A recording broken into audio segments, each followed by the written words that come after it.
top leadership. On my right, Council President Alista Punye, followed by our ZINASU Secretary General Makumburiro Aruzirishe, and our National Gender Secretary Carol Gao.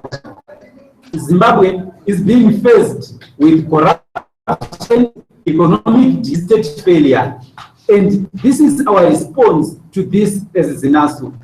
The privatization of the education, that education has become a reserve for the elite, which has increased the number of school dropouts and which has made access to education unaffordable even to many Zimbabweans.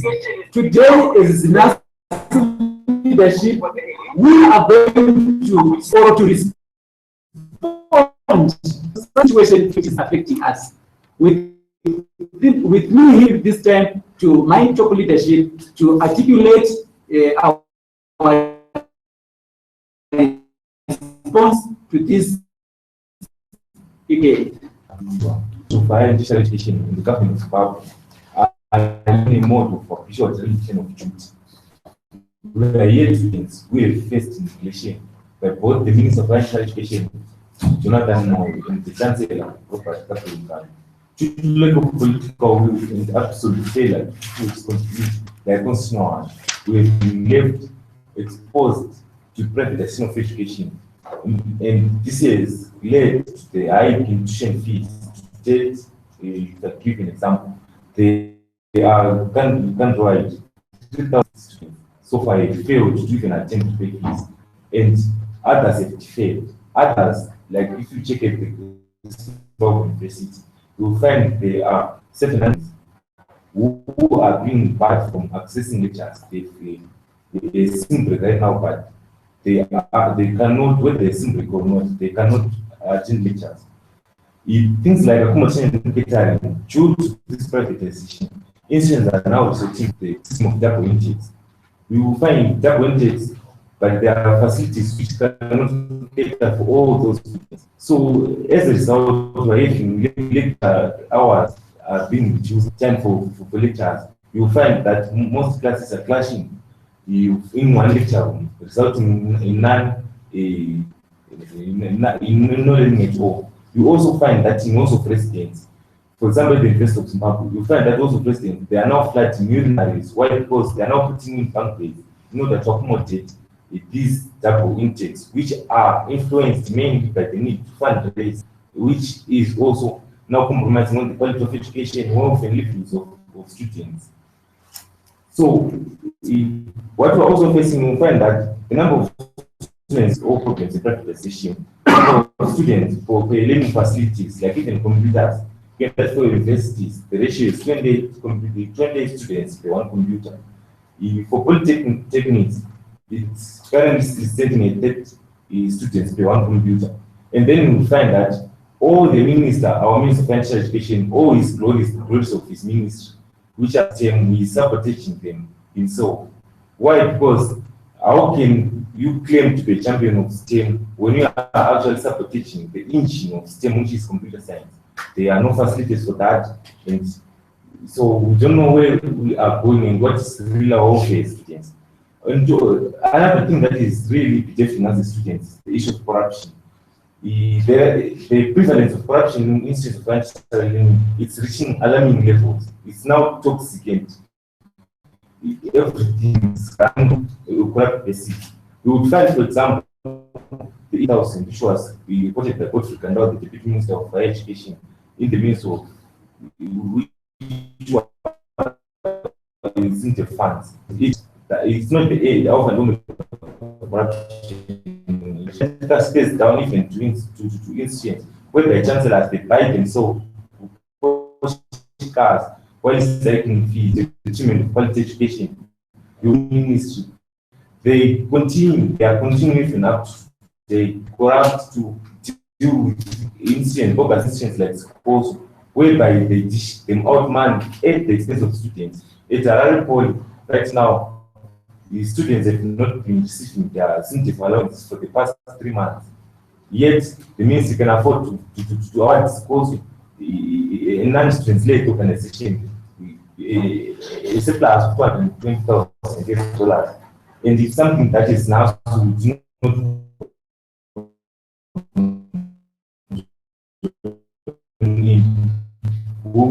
if it means fighting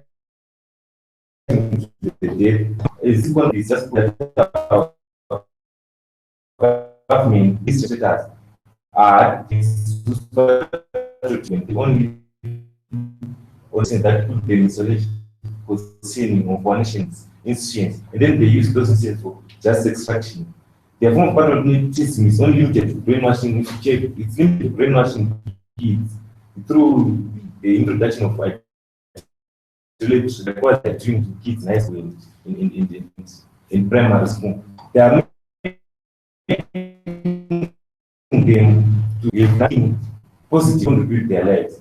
And I think this move by Minister we cannot even call it out for fear of that's one in society.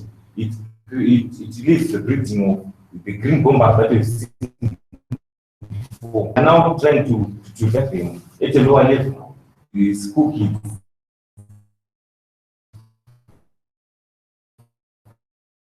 I think it should stop when the ZINASU demonstrations to already started the issues, and we are circulating it around the colleges, and we make sure that we change and stop such a by the government.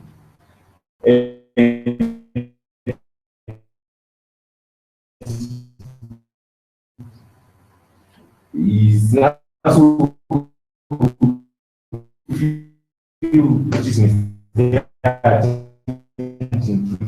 it involves that is only based on election year alone. For example, you check it, we are having difficulties in access to education and currently mischief and harms. They are saying they are meeting requirements which are required for them to secure another they are cutting on the very cutting the issue. We are witnessing the cutting of servants in the education sector and the health sector, creating a bomb for poor education in our country. But the influx of police officers going by more group of police officers, you pattern wounds and threatening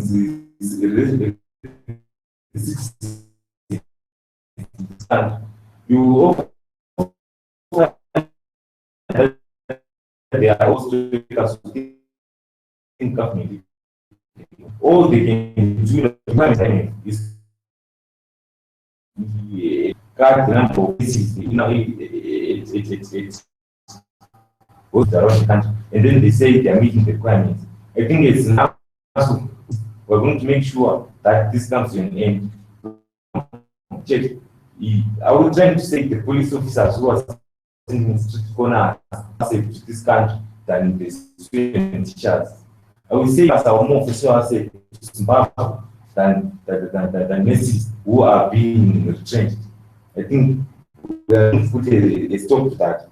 And we are also there are also issues with the access to education and STEM by the Minister of Education. I think he has to mature enough.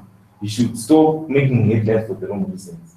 Like we sent him a letter of engagement so that we sit down, we have a conversation on how we can improve the lives of the students, how we can actually improve the state of education in Zimbabwe. And it's been over a month now, no response, nothing. We only see some old whatsoever in them, and we feel is so it's now going to make sure we find formal challenge why we are going ensure that this gets solved. Revolutionary history of the comrades. As ZINASU, we condemn the toxic corruption that continues to bear its ugly impunity. The 15 billion which was stolen, as ZINASU, we are sending a clear message to the government that we want back the 20% of that $15 billion that was stolen. And we have received also using shocks. It showed that that $15, it has been said to be used to fuel even factionalism politics. What is the community of Zimbabwe benefiting? We also are sending a clear message to the former Minister of Mines, Obetimov, and the current Minister of Mines, that they should give the country, tell the country the truth. Where is our diamonds going? Where did our diamonds go? We want to know how much diamonds were at Chiazo, and what developmental cause did it push, and how did it benefit the people of Zimbabwe? Did it benefit the people of Zimbabwe, or it benefited ZANU-PF as a political party? It is also a crime, us as students, as young people of this nation, that when state funds are misused without even taking note that almost 75% of the population of Zimbabwe are young people. And part of that 75%, almost 45% are students. Let's look at the livelihoods at our institutions. Female students are being harassed. For example, at the University of Zimbabwe, there is a case that was reported that almost dozens of the female students don't have accommodation. The accommodation was given to the first years, and the final years who need the accommodation more than any other student, because they were writing their dissertations, their research, are failing, are living out of campus. And in that, it has resulted in some female students having to sell their time for accommodation, having to sell their time for transport to go to institutions. So it is a moron to us as students that the government, with such resources, it has decided to use the resources to fuel partisan agenda. ZANU-PF should deal with all their ZANU-PF things, but not misuse government funds. Also, access to education. That $15 billion should be brought to education in the sense that looking at accommodation at institutions, even food, even the livelihoods, is at its lowest peak, its lowest rate. Students are failing even to print their assignments. We have students coming from poor background, given affordable educational loans, but they are failing to access those affordable educational loans. And yet, even the institutions that run these bogus loans that are given to students are even run by the same people who are looting money, who are looting our resources to use them for their personal advantage. Then, as ZINASU was saying and were telling Professor Jonathan Moore today, that he should bring back that money that he looted in that 15%, the share that he looted in that 15%, to come and fuel in the education sector. We want it back. What is any means necessary. If it means going to the streets, we'll go. Claim Mr. Jonathan Moore, because the resources of the nation are not for personal agendas. The resources of the nation are there to benefit each and every individual, each and every Zimbabwe citizen. And by investing, for example, in education, it's investing in future. And we heard that they are striking deals with the IMF. And the people who are supposed again to pay that money, that they are borrowing from the IMF are us, the students, who are actually studying, maybe who are the next government, and we are the ones who take the responsibility of paying back that money. So we say they must not, IMF must not give a ZANU-PF government the funds. Then ZANU-PF governments bring back the $15 billion that is stored back to the people. And I'm also sending a clear message to Constable Kuchu to investigate where did that $15 billion go. We want to know how much carats of diamonds that were issued out from Chiazo. We want to know where did that money go, who took that money, and how did they use that money for? Well, with all that has been said, I want also to include that we as female students, we are also facing many challenges with our various institutions. First, we are facing accommodation, which has been said by the president that female students are suffering. That's because we don't have accommodation. We want to do our researches, we want to do our projects. So, Kanatisana accommodation, what does it mean to us? As well, female student participation. You can see right now our panel, only one female is representing the students' community.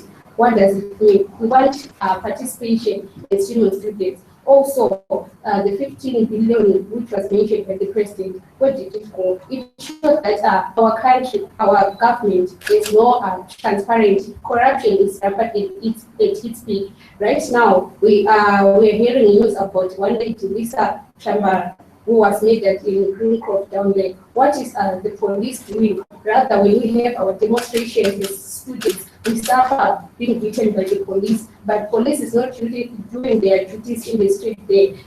What does it mean to us, female students? Thank you. Yeah. I think it's clear the genocide has said it wrong. And from all this, I think our chancellor,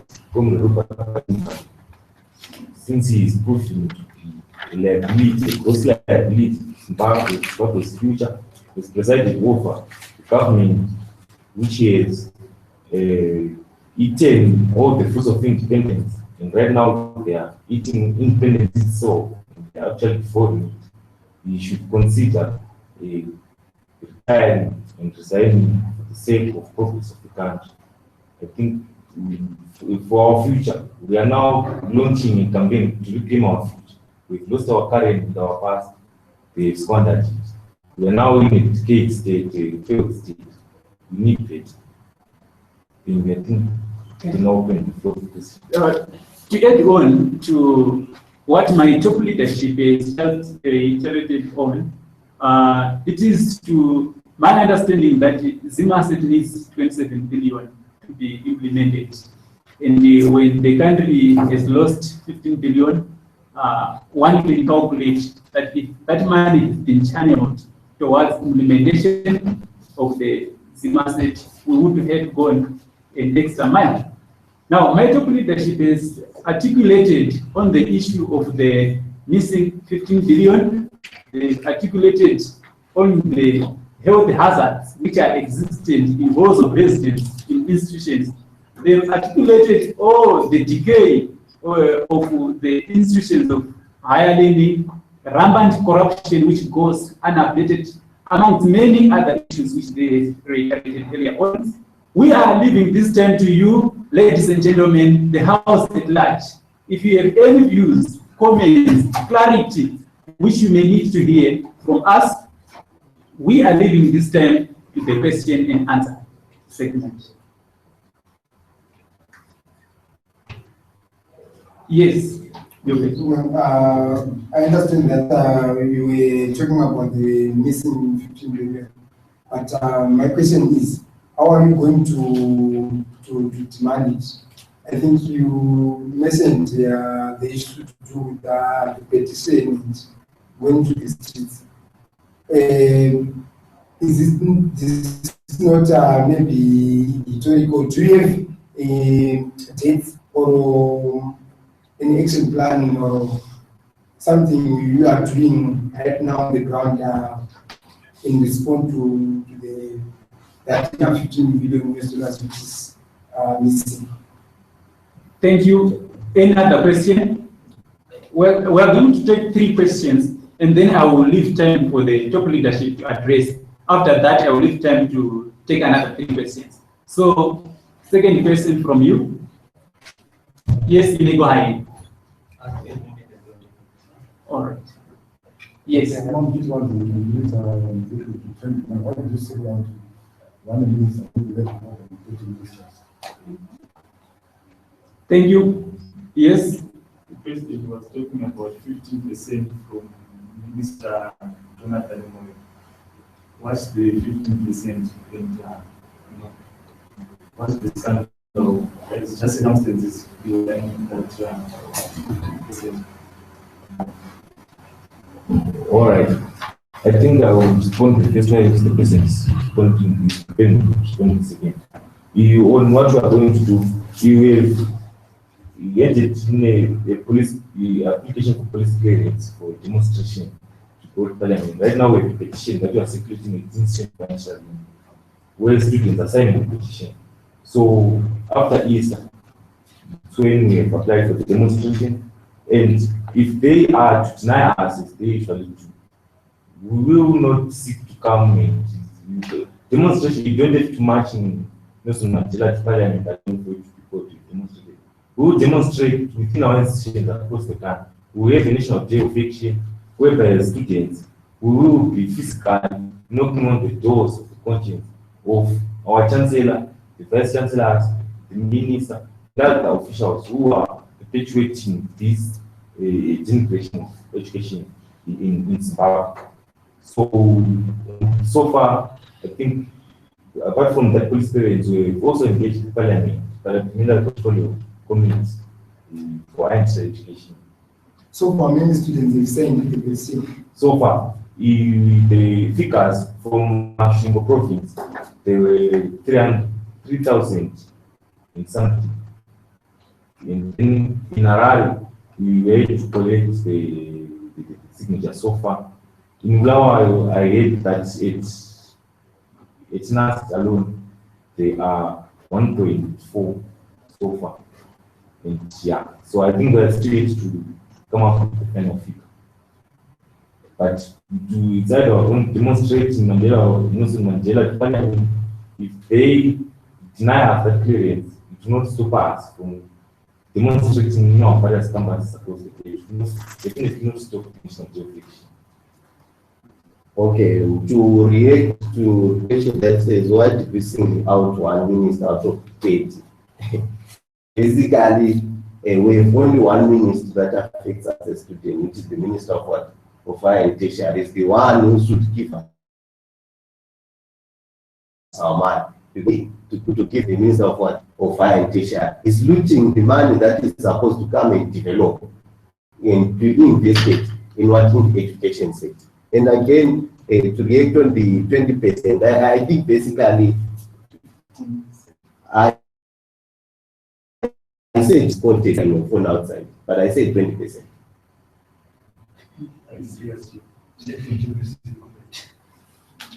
20%, according to the budget of Zimbabwe, should be allocated to the education sector, funding 20%. Yeah, I think if we take this 15 billion plus limited over a period of time. So if you calculate maybe annually, what we need is institutional education in order for education to subsidize can be around 400 million plus. So that may be over a period of 10 years, which the money must be taken. I think that 15% can. You're saying 15% of 20%.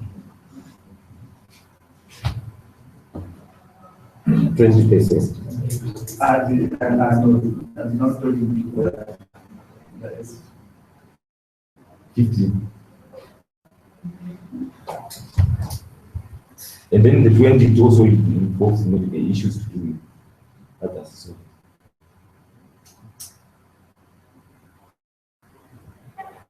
I hope you've been answered. Any other questions? Yes. Thank you so much, Prophet. My name is Mutri, representative of the planification. Today we have got that year meeting about the project 15 billion which is missing. I'm not so sure if the claims are substantiated because my understanding is that when it was said it was the president of Advocacy who was discussing on this particular interview. So I'm not so sure about the action, whether we take an action of something that is non-existing or take action of something that is existing. What's your position in that? Any other question or clarification? Yeah. Yes. You seem to be so focused on the 15 billion, but then you talked about other issues such as students not receiving their ZINASU funds. So I want to know if you plan to take any action on those issues that are on the ground than the 15 billion. Thank you. Another question? Okay. On the ZINASU fund, so far we've engaged with rotated the minister so that we discuss about why it was. We follow up to complaints by students who are not receiving their ZINASU allowances despite their being due for 3 months. So we engaged him with the aim, one, to bring accountability. Because one cancer that we've seen in our society is there is attempted transparency but never accountability. If you check from 2018, we have gone through salary gates, via other gates, up to now, that ZINASU funds, 220,000 which was rotated, coming also with this 15 billion. So you will find that people who stole, they are known, but there are no attempts at accounting for that, making them account for that. So what we are trying to come up with the ministry, if they refuse to act in their official capacity as ministry officials, we are trying to also find other routes like legal routes, whereby we will take legal action to have maybe acquire the information of all the standing to what we now, and then also try to take them to court to make them repay for this too, so that there is continuity in terms of students learning the allowances going to attach me. Because the ZINASU funds, it needs closure. Companies and other private corporates, they contribute something each and every month this fund for manpower development within the education sector. But this money has not been accounted since time immemorial, and it has not contributed something meaningful tangible over time immemorial, despite it being in hundreds of millions, the money that are just the corporate sector and other contributors. So what we want to come up with is, in Zimbabwe, access to education is not due to lack of money or whatsoever, but it's as a result of lack of political will and corruption.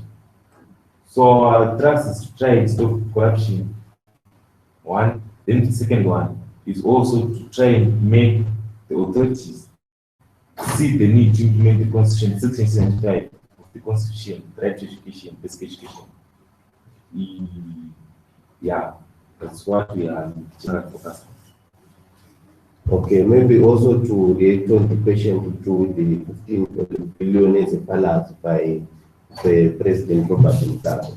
Is the reason that we say the general should investigate, and now investigating, telling us how was the money spent, by who, to who, funding what, then that's when we will take action. Thank you. We're getting to the next. Yes. On the issue of female representation, isn't that an issue that you should talk within yourselves and decide whether to put more females on the board or anything? Because I guess she was addressing to the minister or something like that, so that there would be more females on the board. Isn't that what you are supposed to do as your board? Okay. She was just telling me that it's an example she was giving, which may not necessarily apply or refer to us. It's an example she was giving in terms of our educational system, that there are no facilities there in most of the services. They are not gender sensitive. So she was saying, it's just like this, we are here, it's how it is down there. Not that there is gender imbalance. Now I'll give it to you as a question. Why is it there isn't any gender balance on the board? If you wanted to get into the education system, why not get stuck with you guys on your board?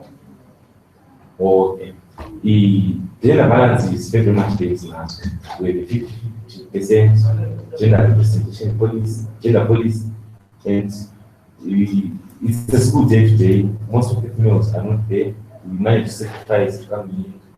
But when we had our first build conference, there was actually 50% in January. And we hope to it onwards. Both this national games, others are students, not just college, others are students. It's NAST, but they are also members. But we are the ones who are in a run. So naturally, just to come to do this, unless if we have maybe a national meeting when the reference around, we can come. Okay, and to add on to what my leader just said, on this Thursday and Friday will be in Mashingo, doing a female student summit in the provincial fora, where we educate and encourage women to actively participate in politics. Ladies and gentlemen, we want to thank you for your contribution. This marks the end of our program. We thank you.